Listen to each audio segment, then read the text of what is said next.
Welcome, everybody. Welcome to this virtual roundtable, the final session in the EY's spirituality program, drawing everything to a close. We are very pleased this evening, once again, to have some speakers who gave talks in the course of the program who have agreed to come back and dialogue with the public. So thank you very much to them for agreeing to be here. We have Laura Cazou from Germany, Martin Duška from Slovakia, Konrad Elst, who's in Belgium, François Laurent in France, and Peter van Lierde also in Belgium. So as you'll be aware, we suggested that a useful format might be that we open up discussion to the public. We've heard a lot from our experts, from our specialists, so we thought we might, if you like, turn the microphone around to start with.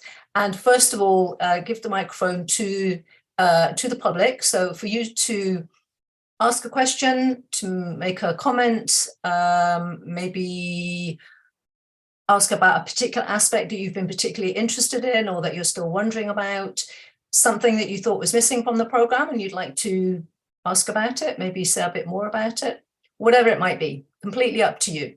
So that's what we're going to start by doing. I'm going to open up the floor to you, the public. You can put your hand up and open up your microphone and just ask your question or make your comment, whatever it might be. If you're not so sure about doing that, remember you can always use the chat. Feel free to put something in the chat and we can read it out and get some responses to it. Okay, so over to you.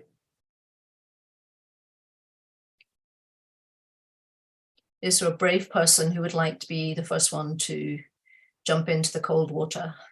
It's not that cold, honestly, it's really not.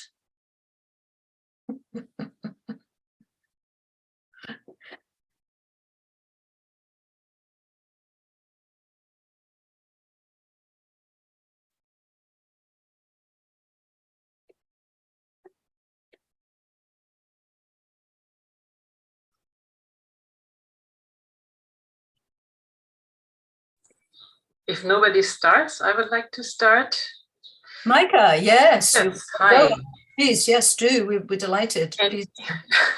Maybe it's not that constructive for something new, but what I wanted to tell all of you is a great big thank you. I think it was such a wonderful chance to get to know other aspects, how other people around the whole Europe think about questioning, searching for answers. It was very interesting, very inspiring. And with all of you, I felt that you were there with your full heart, and I just wanted to say thank you. Thank you. Thank you to you, Micah. That's lovely to hear that. Is there a particular example of something you could give that maybe you were particularly struck by or that you're particularly taking away from the program? Anything at all? I mean, if there isn't, that's fine as well. But anything at all, yes, yeah. But what was most impressive to me was Konrad's sessions. There's such a wide range of all aspects coming to it, and this wide depth of knowledge was very inspiring, and it arose just a lot of curiosity in me. Thank you. Yeah. Good. Curiosity. Excellent. Yes. Thank you, Mike. Yeah. Would anybody else like to come in either to follow up that or take a new direction, maybe?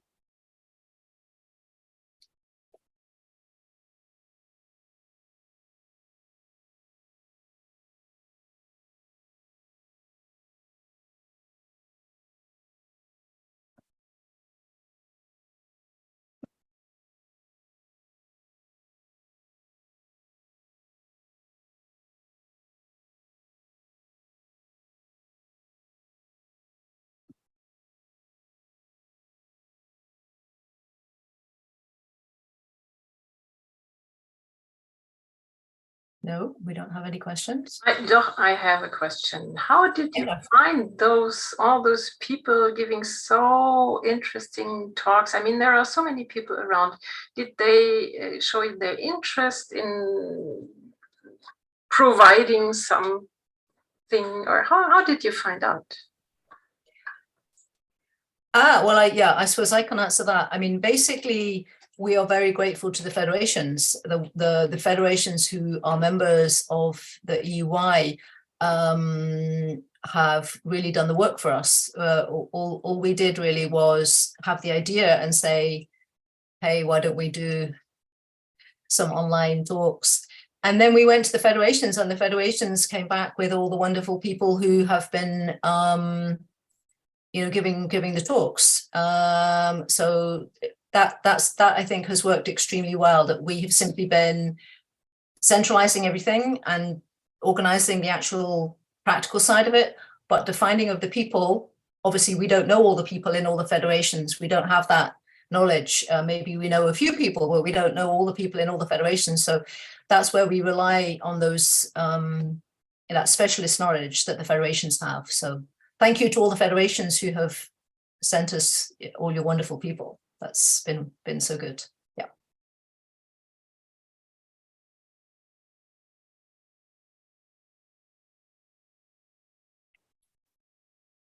Yeah, to give my own experience here. I've been to a Synal a few times, but I've actually never involved myself with the activities at the European level. And so it is thanks to the Belgian Federation that came to ask me that I've ended up here, because otherwise I still wouldn't be here. So we got you eventually, Conrad. They got you to come. That's great. Yeah. Yep. Good. Yeah, and of course the online format is ideal for that, isn't it? Some people can be in Synal, many people can't. Here we are, all online from different parts of Europe, connecting up. Obviously it's making it a lot more accessible for a lot more people. So that's the beauty of the online format. Yeah.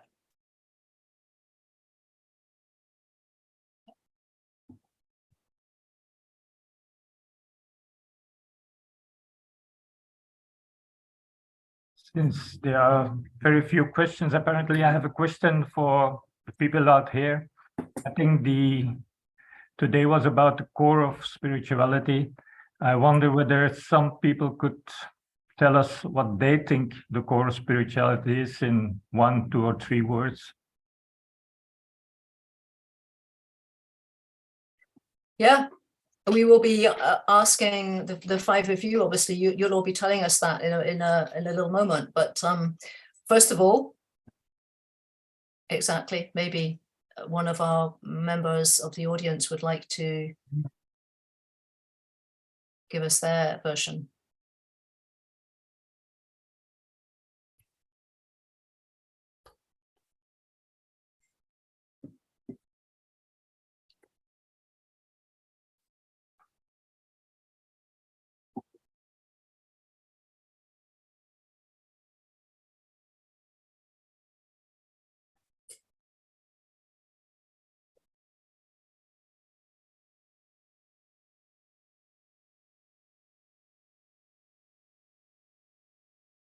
I thought you were putting your hand up there, Klaus, but you're not.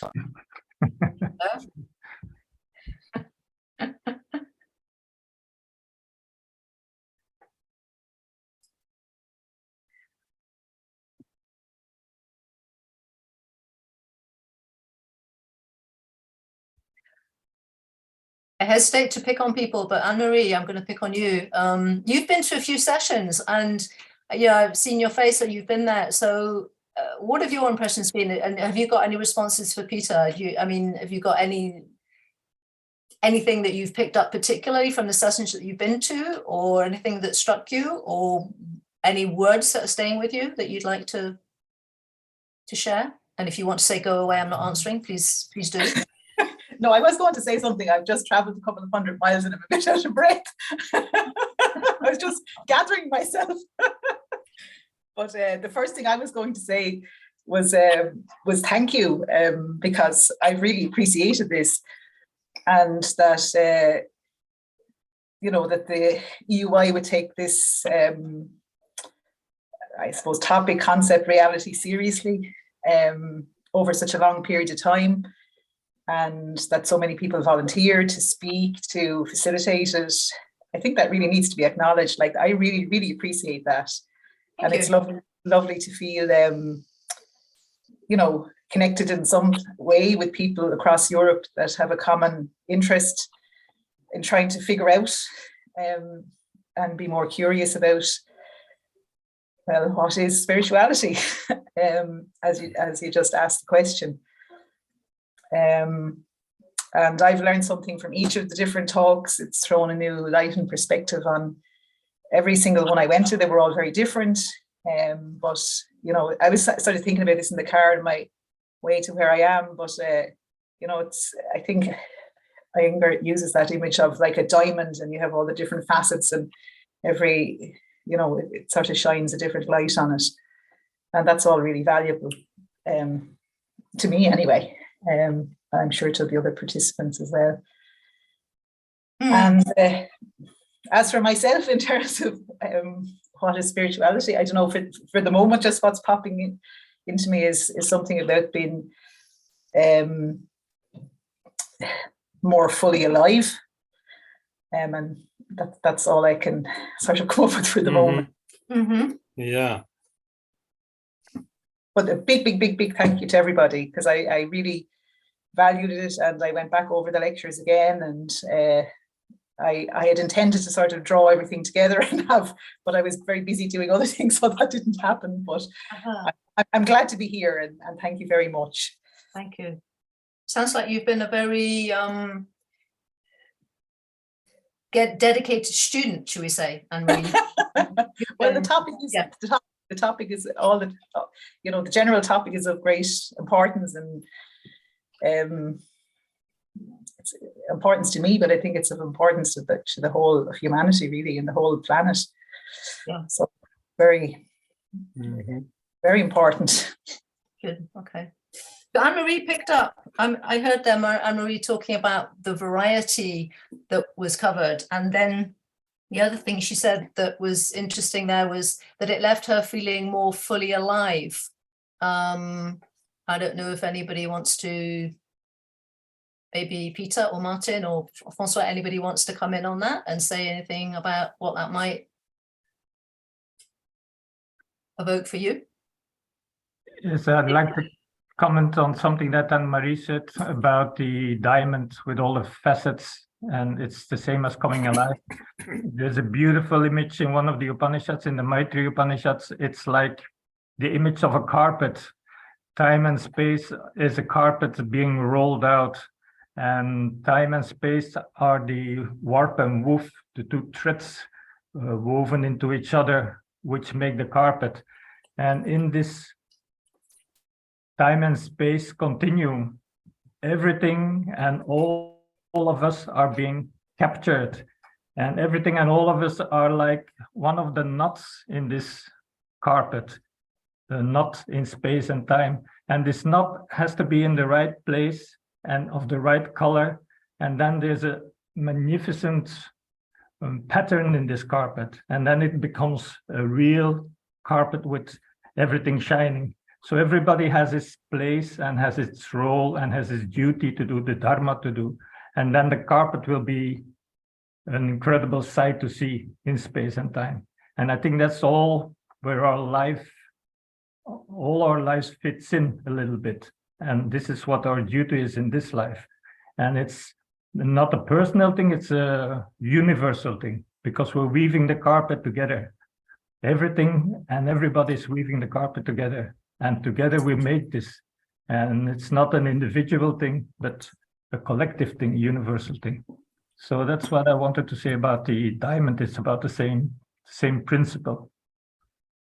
Thank you.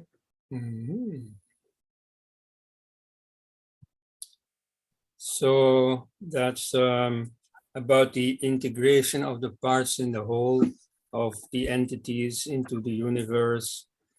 And I'm all for that. I only wonder, since we're talking about spirituality, if that is what spirituality means. You know, to put it practically. You see, we know enough about yoga to say, you know, breath regulation is pranayama and meditation is called dhyana and so on. Now, what do you know of any Sanskrit word that means spirituality? Anyone?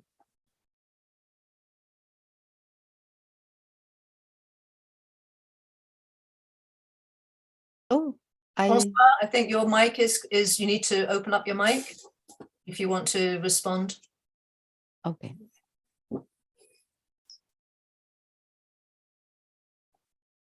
Laura wollte was sagen. Yes, Joy. Yeah, go ahead, Laura. Yeah, sorry. Yes.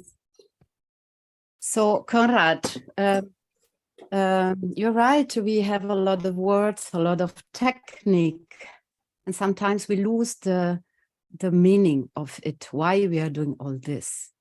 And for me, it's putting together what Peter say and Anne-Marie say. She was feeling in light, and Peter was speaking about this carpet, like opening. So everything come together for me in the spirituality is only a path that begins with the word, with the question, who am I? And the end of this path is when we realize what we really are. Everything helping us to go through all the obstacles that we found this path, helping us to go through this path. We can call it yoga, we can call it any kind of technique, any kind of system that can help us. Religion sometimes can be also a technique to go through this path. But at the end, everything in 3 words you say, you ask Peter, what is the core of spirituality? Sorry for my English. For me, it's a big challenge to communicate with you now in this. Your English is fine. Don't worry. Your English is absolutely great. Thank you. So in 3 words is only I'm-ness. So when we find this I'm-ness, that it makes you feel more alive, the really alive, not alive with all this constructor, all the mental constructor that we are going to put like post-it in our in front of our face. So this is for me the core of the spirituality, and anything that can help us to go through this path, it's welcome. And I believe yoga and all the words making up the system, asana, pranayama, dhyana, dharana, everything is helping us, and then is welcome. So this is what I think about. Thank you. Konrad, I got the impression you were challenging us to see if we could think of a word in Sanskrit for spirituality. So you obviously, maybe you had an idea there. Well, not really, because you see, what I was thinking was that, you know, us talking about spirituality, I mean, if there is some Indian, you see, watching over our shoulders, he'd be smirking. And you see, I mean, I come in India quite often, and you see, I notice there quite a skepticism vis-a-vis the European yoga scene. And so they think that basically we're all groping in the dark. You know, we should be happy that, you know, those fellows in India have thrown us some kind of lifeline, you know, to save us from the miserable existence that we've built up here. And that we really don't understand, you see. Fortunately, maybe the good side of doing yoga is that in the next life we'll be born in India, and then the dawn will break. Francois, we can't hear you. You need to put your microphone on, I think.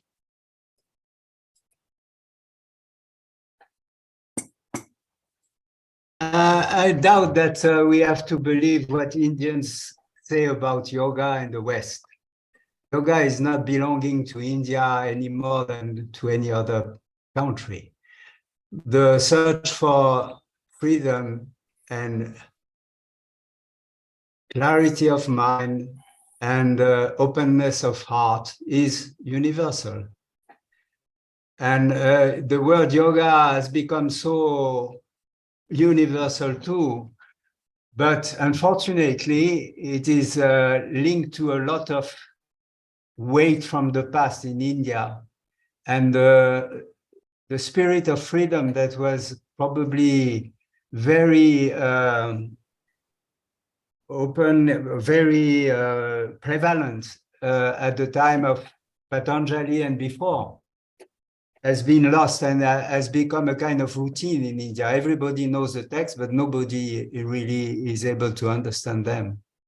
Mm-hmm. So for me, the core of spirituality is to start from where we are in Europe or in America or anywhere else, and go deep into the search about whom I am. Sorry for the English. So this requires very little help from the past, because the past is always a weight and a burden. It requires the capacity to look how we function and what is behind the conditioning that is at work when we even speak of spirituality, for instance. And this requires only a quality of awareness. Awareness is free from memory and is free from time and free from space too. Awareness is the space is within awareness. Awareness is not within space. Awareness includes time, but is not caught in time. So if there is eternity, and if there is freedom, it is in awareness. It is in the pure state of consciousness that is hearing my words just now in every one of you and in myself. This consciousness or awareness is the most intimate part of ourselves, but it is always hidden by experiences, what Patanjali and Sanghakarika call bhoga. Experiencing is so fascinating that we always forget the experiencer, or as Patanjali puts it, the seer, the rashtra, that which sees, rather than the seer. So maybe it's a bit long answer to the question, what is spirituality? But just to make it shorter, the search for freedom, the search for an open mind and an open heart. Mm-hmm. Okay. I wonder if Martin, if you might want to come in on that. Yeah. So open heart, open mind, clarity of mind, I think Francois mentioned as well. And he talked about being free from the past. I don't know if you want to give your views on that. Yeah, I got two remarks concerning cultural appropriation. First, yoga is not an Indian thing.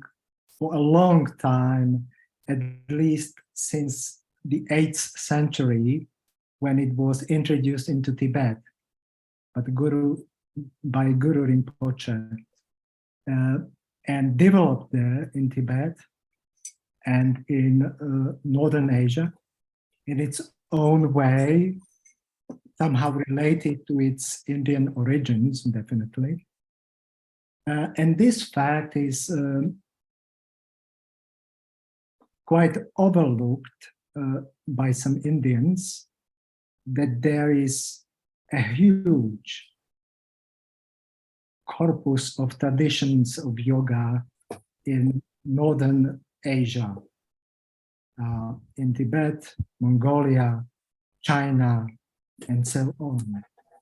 And this cannot be overlooked. This is not an Indian thing. This is just a cultural appropriation. Another one, the very notion of spirituality comes from Latin. It just appeared in the 19th century in the French cultural environment, and came from the Latin word spiritualitas, and in particular from spiro, which means to breathe or to live, which is a direct reference to breathing as a manifestation of life. We've been talking about aliveness. This is what the word is referring to, aliveness. Looking for a Sanskrit term, it could be prana, it could be Shakti, and the source of prana, which is Atman, the principle out of which prana arises. So, from my point of view, spirituality is that what is related to aliveness, life force, and at the same time, that what is related to the source of aliveness, life force, the background from which it appears and comes into action. So this is quite a short answer to the question. Thank you. I can say something. I think it's very interesting to hear these things because everybody responds a little bit according to what he experienced and the school he comes from and the type of spirituality he's been following. So in my turn, I'd like to answer Kunrat, which I think was a very good question. If there is a Sanskrit word of spirituality, I would say it's Dharma, because Dharma is the first word of the first verse of the Bhagavad Gita, Dharma Kshetra Kurukshetra. Yeah. I think, and another saying is that Hinduism is Sanatana Dharma. So I think Dharma is the best Sanskrit word which would denote spirituality. You can translate it as duty, but you can also translate it as harmony and a lot of other translations. But I think it's a difficult concept, but I think that would be closest to spirituality. I don't know what if Kunrat could agree with this. No, essentially I agree. Yeah, Dharma is essentially the correct relation of all the entities vis-a-vis each other, but also the correct relation vis-a-vis the whole that encompasses all of them. Yes, and that's a rather more precise concept than, you see, spirituality, which is a bit of a catch-all thing. It's very typical for the cultural, the civilizational phase that the West is in at the moment. And so it's that what, in India, they sort of, shudder their heads at, because for them, the tradition is quite definite. And so maybe, yes, that's a weight. Maybe they're also a bit burdened by the weight of that tradition. At the same time, it gives them a certain hold, a certain fixedness of the matter that they're dealing with. So yeah, I mean, the term dharma is, of course, anything that they, that's something that they definitely stand by. So yeah, if we're talking about dharma, I'm with you.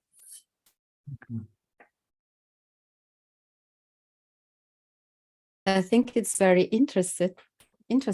Normally, we use many words in our languages to translate one Sanskrit word, because they have so different faces, and we are trying to give the real meaning.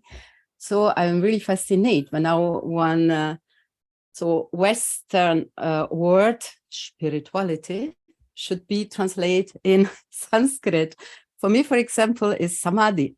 So for you, Peter, you begin with the first word of Bhagavad Gita, yeah, and Dharma, and I say for me is the last word of the Ashtanga system of Patanjali. I also hear sometimes a definition of yoga is samadhi. So for me, yoga is the spiritual path, and in this way, samadhi could translate at least one aspect of the word spirituality. I find it very interesting. Yeah, Martin. One more remark concerning the European term of spirituality. It translates actually from the 19th century, the French words ascetic and mystic, asceticism and mysticism, and all the meanings which these notions used to have in the history of Christian spirituality, various ascetical practices, concentration practices, prayers, this kind of thing. And we have a huge spiritual theology in the history of theology, in the history of Christian spirituality, which was developed from early ages, and there's a distinction between via purgativa, via illuminativa, via unitiva. All these three via ways somehow can be related to the very meaning of the notion of yoga. It's union and a path to the union, and various activities which are related to both of these meanings. Thank you. Thank you.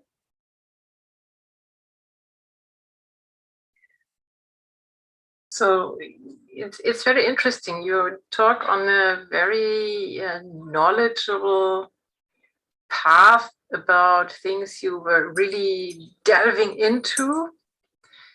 And for me, as I said, for Conrad, about the curiosity, I was wondering if when I read The Heart of Spirituality, because in my feeling, this can only be an individual experience where the heart of spirituality is. But as Laura said, there are many, so for people who are not so genius like me, I'm not a genius to find out by myself like a little child, this is samadhi, and be there. I walk through the forest and I'm happy seeing butterflies. It happened to me when I was a child, but I cannot do it now. I know that it happened, but I cannot do it now. Curiosity is to find several ways of getting back there, and also leaving behind all these learned things, which even if you're not Christian, but even that form our ethics here in Europe. And to just take another look from where do other people come, how do they look on it? And so the curiosity enables me to see, yeah, Patanjali says this, Conrad talks about the history of karma and when it evolved and what was before it evolved, and all those interesting things about different scriptures. And also the other Martins and everybody talked about things that gave a different look. And if I look at the more I look, I see at last they all come to this, that you experience it yourself, and that you have to come to the center of it, and if you have that you have to focus and get rid of all these ideas. That is the same in all. Get rid of the ideas, but take the ideas as a tool to get there. And then you go to the core of spirituality. But for me, it's very interesting, and thoughts evolving and reflecting, where did I come from and where do I want to go, and who could give some input and what comes from it. This could lead to spirituality individually. Mm-hmm. And I think it is individual in the end, to merge into the non-individual eventually. It's Okay. interesting what you were saying there, Micah, about getting back there. I think you meant getting back to childhood, getting back to that. Is that what you meant when you were talking about Yes. going back? Yeah, I remember very few scenes in my childhood where I thought, that is a moment, if I could stay there, that would be perfect. Where there was nothing, except that something happened. I was in the rain with my dog walking, nobody outside. It happened. It happened in the forest. It happened, but very shortly afterwards, even when I was a child, really not big, I felt, now it's going to end. It was there, but now it's over, and now it's more like a normal life situation. And all this, what Laura said, we have different paths and different things to come nearer.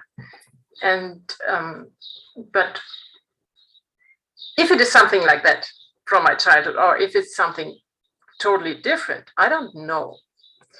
But maybe it's for me, these sessions were chances to get a little bit closer, to find new ways to look onto it, and in the end, whatever you say, whatever the different teachers shared with us, it comes to the same things: to focus and then let go. Mm-hmm. I don't know Yeah. if you want to come back on that, Francois, because you were talking earlier about the past. You were talking about being free of the past. And you said, starting from where we are now, who I am now. And Micah is talking about something a little bit different, I think. So I wondered if you had any reflection on that. Your microphone, I think, is again switched off. We can't hear you just yet. Sorry. Yeah, it's Switch it off so that the sound is better for everyone. I do not reflect very often or too much myself. I think reflection is an illness. This is the way I understand Yoga Sutra. When Patanjali says yoga is the ending of the movement of the thinking processes so that we can see. Seeing is not thinking. So when you are a child, you see. You don't have to think. You don't use words. You just see things as they are. I remember as a child, I would see the madness of adults. It was so striking, the way they behaved, the way they thought, and the way they fought to fight, both thinking and fighting.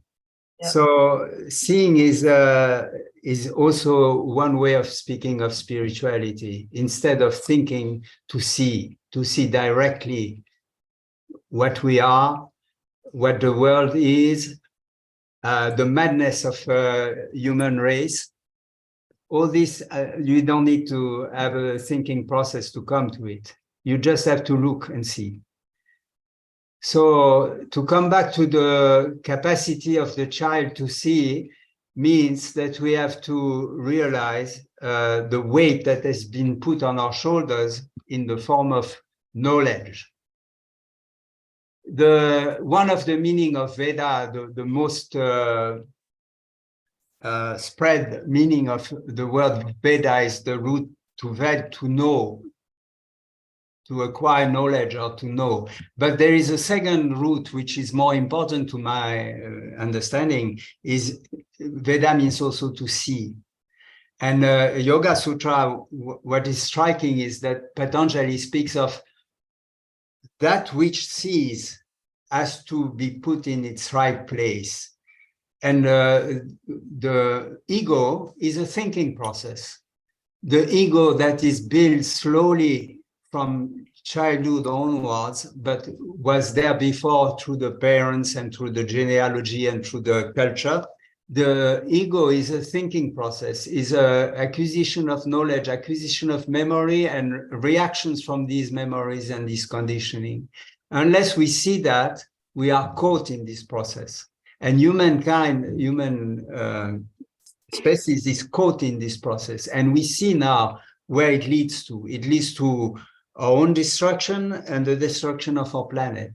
So it is urgent to come to the point when we are able to see instead of thinking. That is my opinion. Thank you.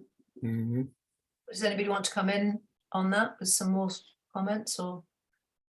Well, somebody said that yoga is samadhi. So samadhi means focused awareness. And that's, of course, what yoga is all about.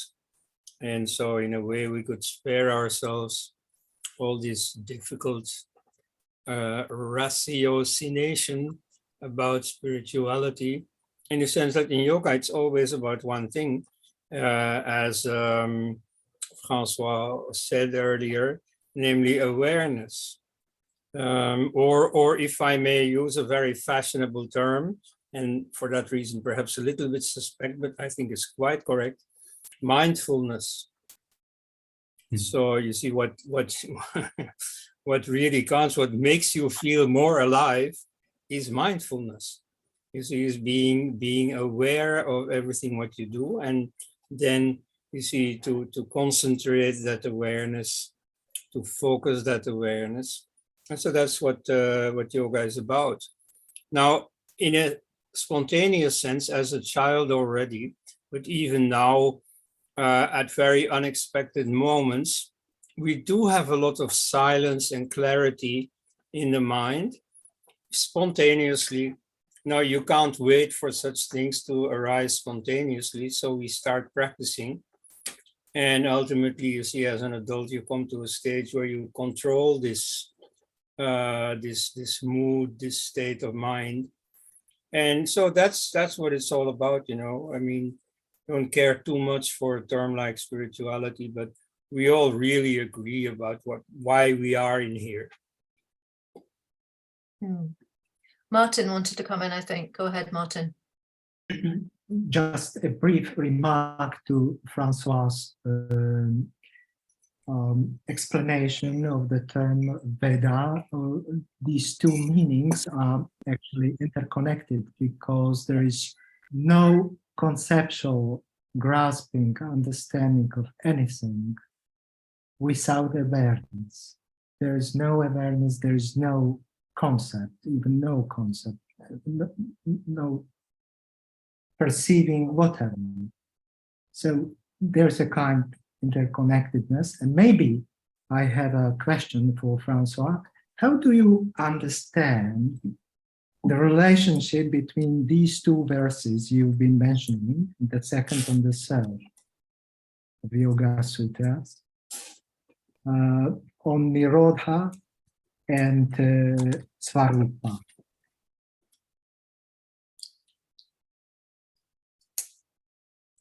The relationship for me is very clear. At any time when we are not located in our true self with pure vision or pure awareness, we identify with the content of our mind. The mind is showing us endlessly pictures, which we call experiencing. And the experiencing is so strong that we forget that to be able to experience anything, we first have to be this awareness that allows the experiencing, and therefore the awareness is forgotten. It goes into the backseat. So path is not needed, according to me. Time is not needed. We just have to understand these two sutras, three sutras, let us say, number 2, number 3, and number 4 of the first chapter. All the other things are for slow slow goers, people who want to take time. They enjoy life as it is. They want to do some yoga to be able to enjoy more life. But at the end, they will be in the same position as in the beginning, because they will have missed the most important aspect, which is, I am not the body, although the body is a vehicle in which I am acting. I am not the mind, but I am that awareness which can witness both the body, sensations and perceptions, and the mind is thinking and is emotions and so on. And missing this is missing the purpose of yoga. And is the absolute stillness of mind necessary for a rising of this awareness? I don't think so. Awareness can include the agitation of the mind without being perturbated by the agitation of the mind. That is one of the mistakes I think people do when they speak of meditation. They think meditation, we should not have any thinking process. Well, no, thinking is just a cloud in the sky. We just have to watch it pass by like any other aspect of our experience. Don't you think that Patanjali suggests that there is a direct connection between absolute stillness of the mind and the revelation of the awareness? Yes, don't you think it is suggested there? It is the opposite, in the sense that once you have realized there is only awareness, then the mind becomes still by itself. It is used only when needed. It's like the car in the garage. I mean, it's not going to start and move around by itself. But when awareness is present, the car will be used whenever it is needed to go somewhere. So there is no need to stop the mind, stop the thinking process. One has to understand simply that the thinking process is seen by whom I am. That means pure awareness. And then the story is over. No need to spend more time about it. Mhm. Yes.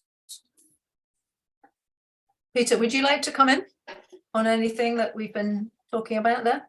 I was listening, very interested, yes. Well, of course, where I do come from is a little bit different, because this is like mainly Patanjali and the yoga darshana. And I come from a quite Vedanta path, and it's the way of thinking, of the way of approaching this is quite different. I will tell something about how it translates in practice. I don't know whether any of you know the Shivananda Ashram in Rishikesh. It's been there for some time, and it's built up on a hillside.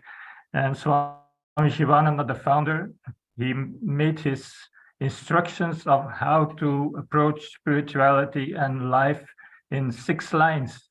And he put on top of the mountain or the hill, he put a pillar, and he wrote these 6 instructions, the most important one on the first on top, and then it goes down to the 6th one. So if you go up the hill, there are stairs, there's 108 stairs. And if you mount the hill, then at a certain point, you will see the first instruction. If you hold on one step, if you step a little bit above, you see the second instruction, and then you see the third, and then you see the fourth and the fifth, and finally the 6th instruction. Now, the first instruction, which according to Swami Shivananda is the most important in life and approaching spirituality, it's a bit different. It says serve. And the second is love. Third one is give. And then it's purify, meditate. And then at the end, realize comes. Because it's not something you can do, but it's something which comes automatically, eventually, maybe, if you practice the first 5 things. So it's a completely different approach. It's more like what Laura said. Samadhi is, for me, is the most important. And then the serving is the most important. It's like Dharma is the most important, because practicing Samadhi, how do you practice Samadhi? And serving is something everybody can practice. So it's a completely different approach. And this is where the emphasis is laid. And this approach comes from Vedantic point of view. It comes from the view that spirituality is a correlation of the individual with the universal. That's what spirituality is about. So it's a quite different approach. And it was interesting to hear Francois Lorin and Martin explaining their approach. And that's the beauty of the Indian system, that we have the different darshanas. There's the 6 different darshanas, which are 6 different approaches to the same set of questions, and to how live our life in this short time in this universe. So I quite like it, what they said. It's nice to see the different things, and you have to go along with the thing which is most suitable for you, and which is according to your heart, and which makes your life bloom. If it's yoga, it's fine. If it's Vedanta, it's fine. If it's another one, it's fine, as long as it makes your heart bloom and your life bloom. So thank you. Thank you. Laura, do you want to come back in? Because you talked about Samadhi. Do you want to say any more, maybe in response to Peter, or? Yeah, maybe I want just to say that I don't see differences. So you call it individual and universal. I call it maybe personal I, and so the universal I, or the more than universal I, Drashta, is just connection with the universal principle, with the Shri Krishna, Dr. Shri Krishna call it the profound silence, the profound secret. We can call it how we want. At the end, it's the same. So there are only, because of this, yes, there are different ways. There are different ways, but each way bring us to the same point. And it's not so important how we call it, but at the end, we will find the same core. Maybe we were speaking about core, the same center, the same goal. Sorry, I don't find now a right English word for it, but yep. So you're not interested in labels. You're not interested in No. words defining it's, yeah, that's what you're saying. For me, labels are all part of what Francois said before. Anything that is not, that it's cognisiert, thought. No, it's something else than what should be. So also every word we have to use them to communicate, to explain ourselves, of course. But in my eyes, we should really became master of life, not master of words, to go there, to reach this point that we want to reach. Yes. Okay. Yeah. Well, I care a lot about words, and I can fuss enormously about the exact meaning of words. But in this case, it so happens that, you see, I agree with you, and I agree with a part of what we just heard, namely that it's essentially the same, that it's all in harmony. There are different ways of looking at it, but ultimately it's the same. But you see, not to make this this panel discussion too harmonious, I'd like to differ with the idea that the Upanishadic approach is fundamentally different from the yoga approach. I'd say that the very, very, very first definition in literature of yoga in the present meaning because in the Veda, the word yoga is often used in other meanings, like yoke or yoking, or even yoking the horse to the chariot, therefore riding out on a military campaign, therefore war. That's one of the meanings of the word yoga. Okay. Now, but you see, yoga in the meaning of yoga is used for the very first time, or defined for the very first time, in the Katha Upanishad, the confidential teaching of the seer Katha, where he says yoga is closing the senses and silencing the mind. That is the highest state. That's all. You see, that's a complete definition. And so these first few sentences of Patanjali, that's more or less synonymous with this. And so I'm quite satisfied with that. And so on another occasion, you see, I may like to nitpick about words, but I mean here, essentially, I think we all agree. I think we know what there is to do. So let's just do that. Yeah, so I think as Laura was putting it there, become a master of life and not a master of words, I think you said. Yeah. Peter, did you want to come back there on Conrad's comments or not? No, not really. I agree with Conrad says. So it's Okay. Anybody else on the panel, or anybody else not on the panel would like to come in? Yes, I could witness the fact that I was in Shivananda's ashram in 1963 in August. He died just a few weeks before. So I understand perfectly the idea of progression, which you find also, for instance, in Islam, in Sufism. There is the way for people who cannot go straight to the truth because they are too far away from it to be able to reach it right away. And there is the direct path for those who have the capacity, and who knows why one has the capacity and the other has not. This is something mysterious, and you cannot explain it through any kind of explanations. It will remain a mystery.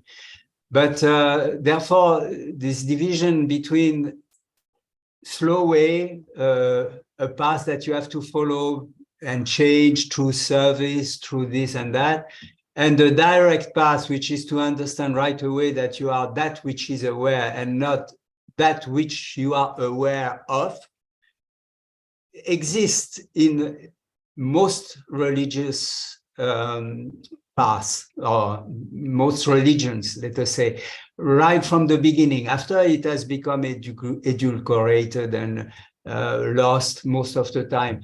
But I am impatient. I don't want to spend years of my life practicing things without making sure that I will succeed one day. I want to go straight to the end of it.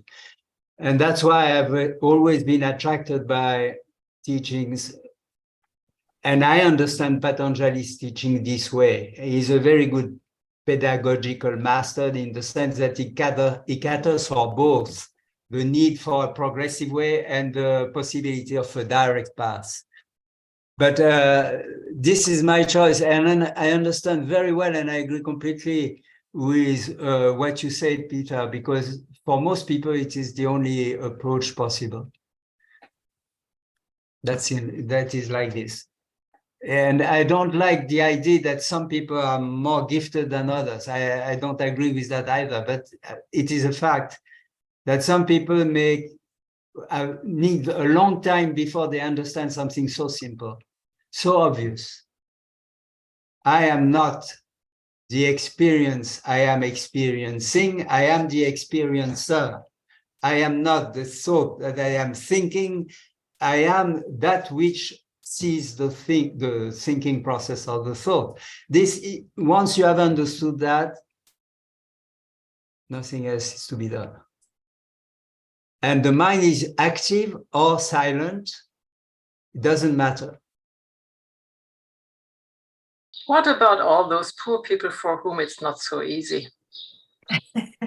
I think it's all worth, all the paths are worth it, that everybody has a chance to go on a track, to stumble into a track and then go further. And therefore, it's good to have so many paths about the same goal.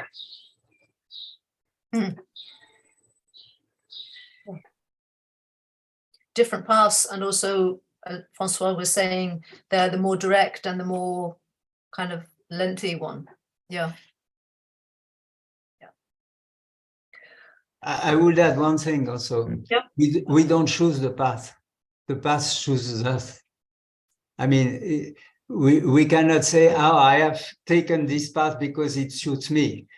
I discover I am in one approach or another approach out of circumstances that are beyond our control and beyond our capacity to decide. So it's not quite as you said it there, that you're impatient and so you took the direct path. It's more that the direct path took you, as it were, chose you, or took you that way. Yeah. Yes, but I have not decided to be impatient. I am No. impatient. If we're talking about paths, I like very long walks in the mountains. So I take the path with the best views and to see the wide area and see the high tops and the high mountains. I like that. It may take some time. I love it. That's something for all of us to think about there. Do we always go the shortcuts, or do we like the long kind of ambles, taking our time?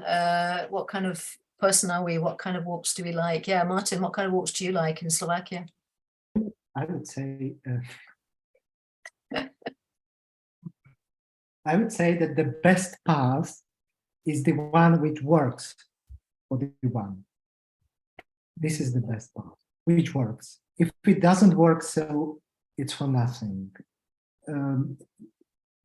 Concepts like direct and indirect, these are quite theoretical. The best is the one which actually works, which helps. Yeah. Okay. I want to say just something, yeah. Martin. Yes, you're right sometimes, but we are blind. We don't see that it's working because you're only looking at the end of the path. We want to reach Roma. We are not feeling that we are going, and every day we are near, because we have experienced that we give us this feeling, can give us, but we don't see them. So sometimes we are in the right path, but we don't see that it's working. So we think maybe it's not right. So because of that, Patanjali spoke about Shraddha. And this, I think, comes also with what Francois said. So Shraddha is what, in my eyes, make the difference. If Shraddha is strong, we believe that we can do, maybe not this life, maybe next life, maybe in 3 lives, we will reach this point. If we believe there very strong, so I think we will reach. And this is the only, for me, very important. So to believe that this is going to happen. I give my best. What's happened is not in my hand, but it will happen. This is what my way to look at it. Mhm. Mm-hmm. Klaus wants to come in now. Klaus, go ahead. Your microphone is still closed, I think, switched off. Now it should be possible. Yeah. Yes. Good. Okay, just a short remark, Laura. One of the interesting points is if we think we need to reach somewhere else, it's already not going to work because we are already there. To try to reach a point where we are already, it can't work. So that's the interesting thing with the path picture, what we have in mind, of course. We want to reach something, and for that, we try to go a certain path. And the other point is maybe to Francois. Yeah, this is an interesting point to discuss. If we choose the path or the path chooses us. If something doesn't work, what Martin was just telling, I will do something else. So the question is, if it doesn't work, is it my failure or is the path not the right one? So both is possible, I would say. We are choosing a different way. I mean, for a certain way, we all choose yoga because we came across this or that way of yoga and to follow this path. And even here we see there's Vedantic approach, there is the Yoga Sutra approach, there's the Bhagavad Gita approach, but we all say, oh, it's the path of yoga, nevertheless.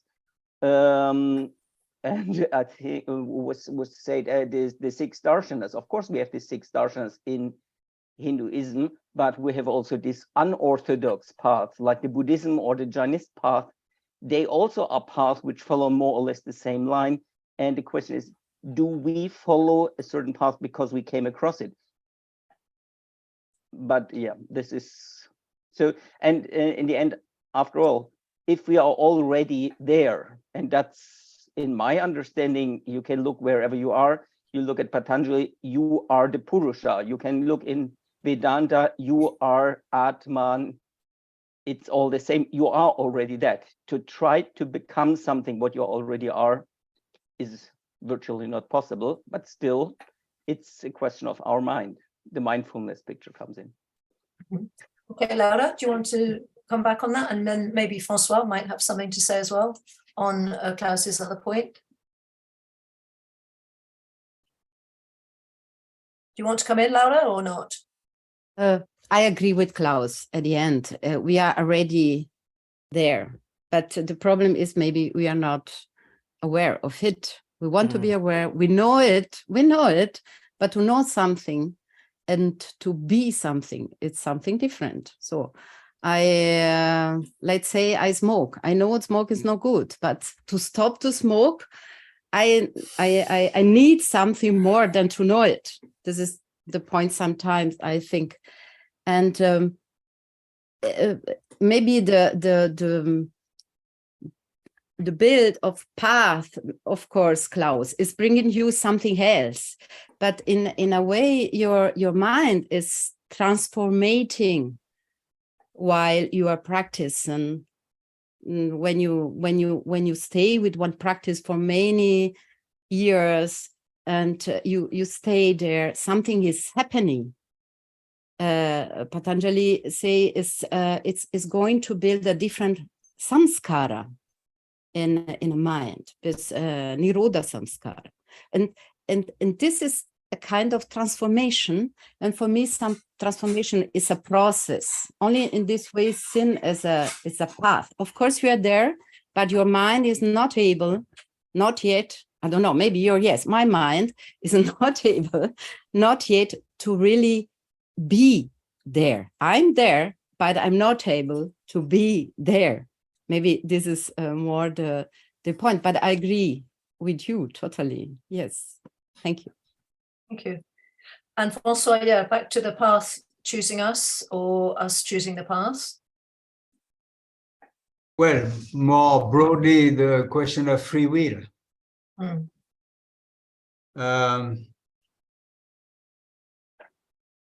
If we were isolated individuals, we could imagine that we have free will. But as individuals, we are interconnected with the whole of the universe. And it seems a very prideful idea of human beings to believe that they were made with free will.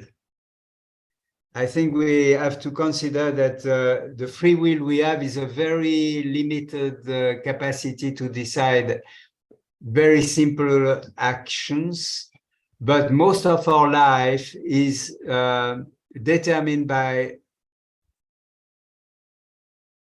aspects that escape us completely.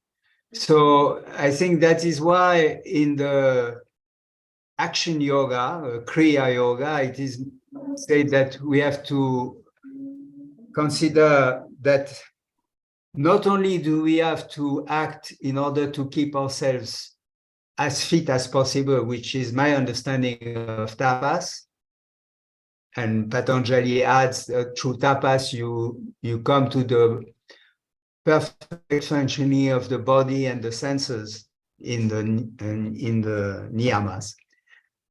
Not only do we have to be self-conscious and aware of the way we behave and we think and we act, which is Swadhyaya, but we also have to consider that something is more powerful than our little self, and this is Ishvara Pranidhana. So the quality of humility required to understand that we don't have a real free will and that we have not the power to decide most of the things that happen to us is fundamental.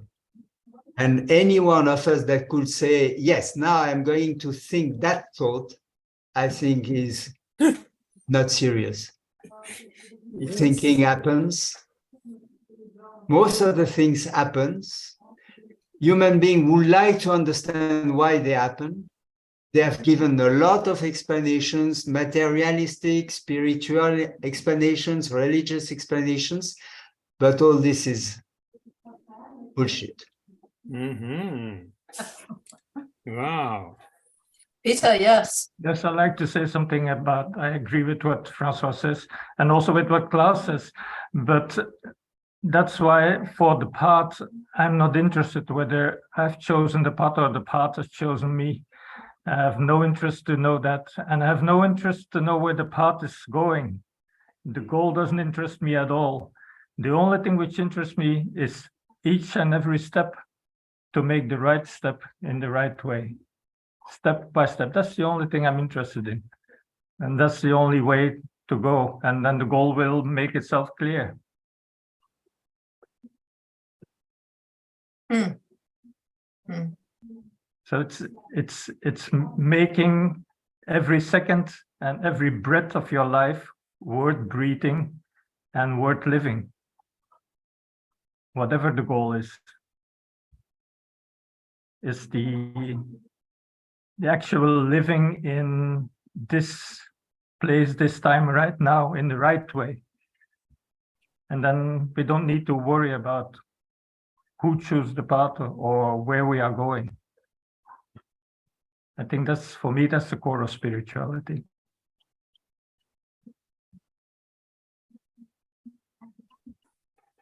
But Konrad wanted to say something as well. Yeah, well, I entirely agree with your outlook that, you know, whether the path chooses me or I choose the path, that is not an interesting question. That to me makes really very little difference. I am thinking here of Bodhidharma, who met the Emperor of China. And so the Emperor asked him, what is the use of meditation?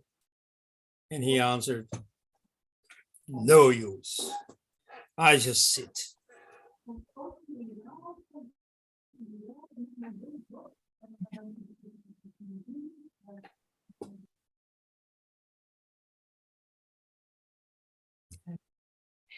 We are coming perhaps towards the end now of our time together. So I think what we might do now is just round up with a few last words from each of our panelists, unless anybody else has a burning question that they haven't managed to ask so far, or some important theme that you feel you must bring up that hasn't yet been brought up. If not, then we're just going to have a few final words on core spirituality from each of our panelists to conclude. Laura, is it okay if we start with you? I think again your mic is switched off just now. Now, yes, okay. Yeah. So my topic, my workshop was about Vedic chant, and I just want to chant something for you.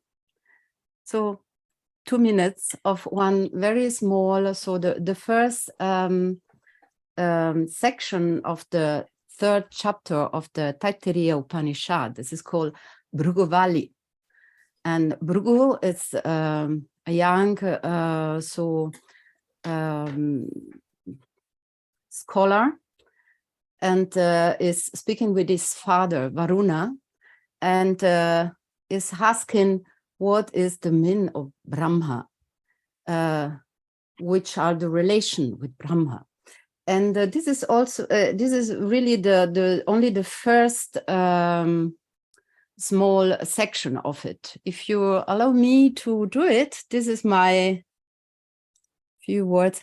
But Joy, I ask you to activate the original sound for musician. This is on the upper part of the meeting window. Oh, is it? I'm not sure where I find that. So Top left corner. Yes. The meeting window. Meeting information? No.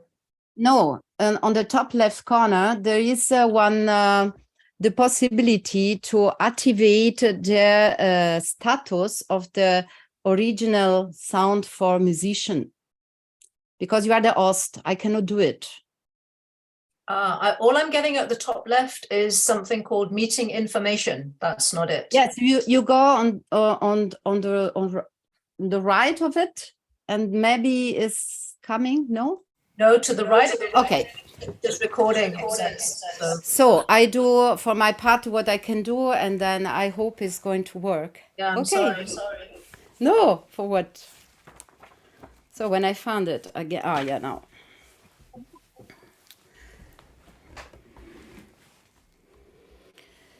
Om Sahana Bhavatu Sahana Bhunaktu Sahaviryam Karavavahai Tejasvinavadhitamastu ma vidvishavahai. Om Shanti Shanti Shanti. Om Bhrugurvai Varunihi Varunam Pitaramupasasara Adhihi Bhagavo Brahmheti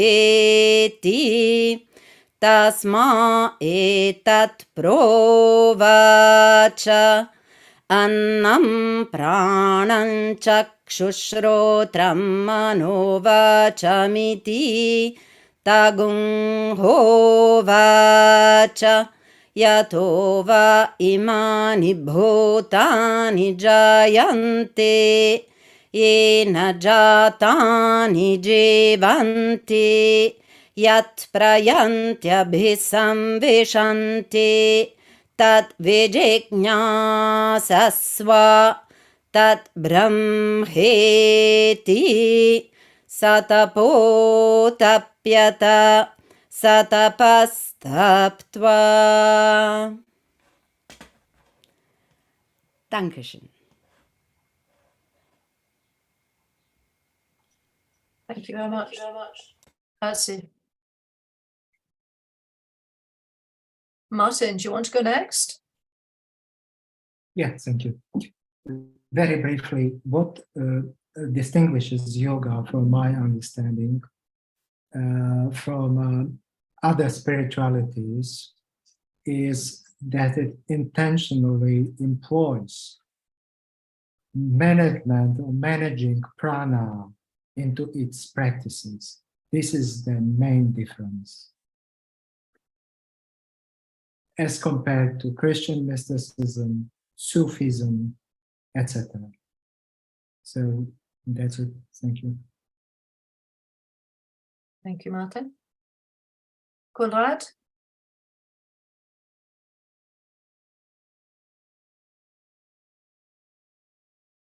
We can't hear you yet, so maybe could open. Yeah, that's it. Yeah. Yes. Yes, okay, to connect with what we just heard all the way from Slovakia. Well,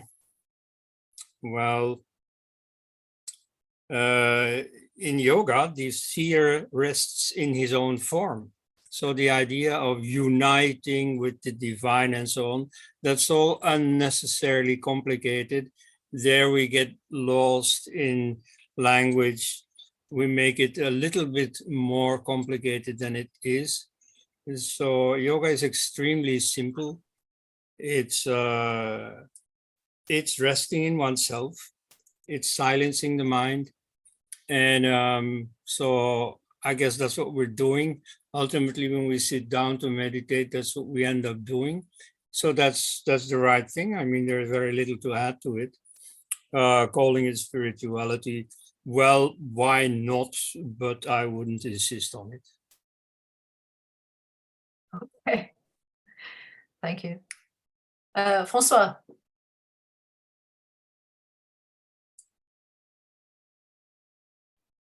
First, thank you for the Vedic chanting, beautiful voice.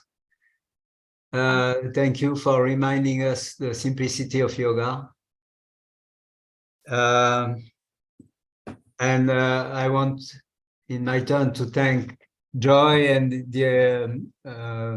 Luc, who were so active to allow this to happen. I mean, these different meetings.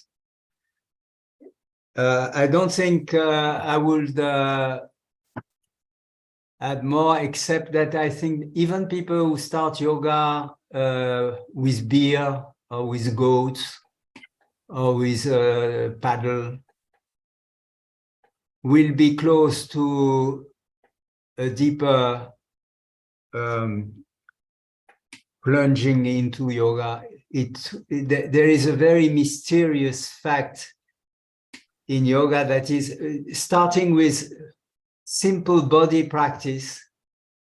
One day or the other, you start asking yourself the right questions, and you are coming, whether you like it or not, into what we have been talking about, each one of us differently, which is the spirituality aspect of yoga. So I am very happy that yoga is becoming so widely spread, even if it is only a very tiny aspect of yoga that is spread, because I am sure there is a continuity between the physical work and the questions that will arise from this physical work that will lead people to deeper questions. Thank you, François. Peter.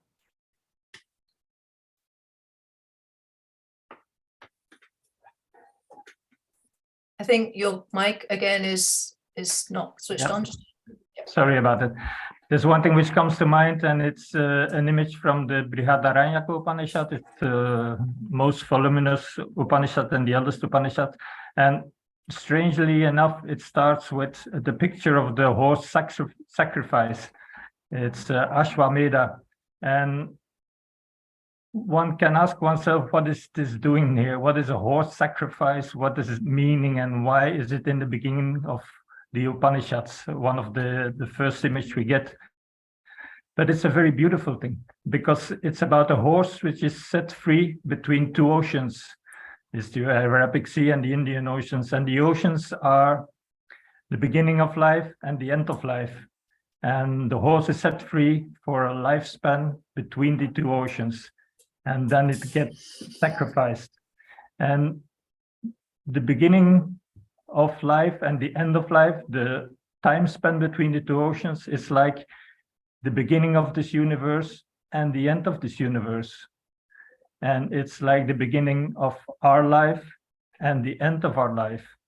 And it's also like the beginning of a thought and the end of a thought, and the beginning of a heartbeat and the end of a heartbeat, and beginning of taking a breath and the end of taking a breath. It's always between two oceans. And the beautiful thing is that that is the offer, that is the sacrifice. And there's one line in the Chandogya Upanishads which confirms that, and it says, the whole life is a sacrifice. In every breath, in every heartbeat, in whatever you do. And I think that's something to keep in mind. It always struck me as a very beautiful thing. This is what I wanted to say. Thank you. Thank you. Thank you. We'll just conclude then by once again thanking everybody, thanking our 5 panelists for coming back to be with us here today. Laura, Martin, Konrad, Peter and Francois, thank you very much indeed. Thank you to our public for again being here, for asking questions, for giving us your thoughts as well, for sharing with us your ideas on this this topic. And thanking more broadly, more widely, thanking the EUI for supporting this initiative and all the members of the group who have helped to bring it to fruition. Of course, it's actually been a real delight to be able to see it all come together and actually be a real thing, as it were. It was an idea to begin with, but the fact that it has actually happened has been a wonderful experience for all of us, I think. If you want to connect a little bit more with the EUI, don't forget that the EUI will once again be in Zinal in Switzerland from the 20th to the 25th of August. Peter is teaching there.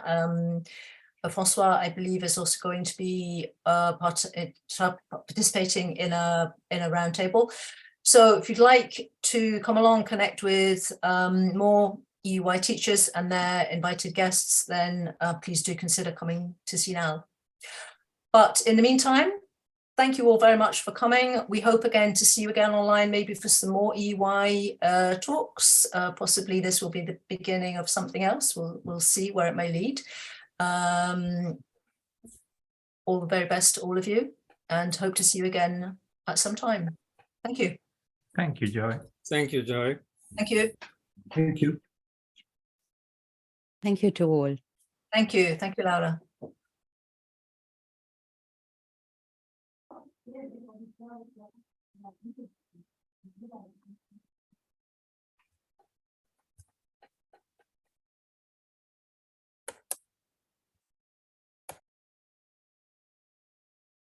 Nice to see you again. I think your mic is off. Yeah, you can switch off the recording, I guess. Yeah, yeah, probably. Normally Luke kind of stops it anyway, but yeah.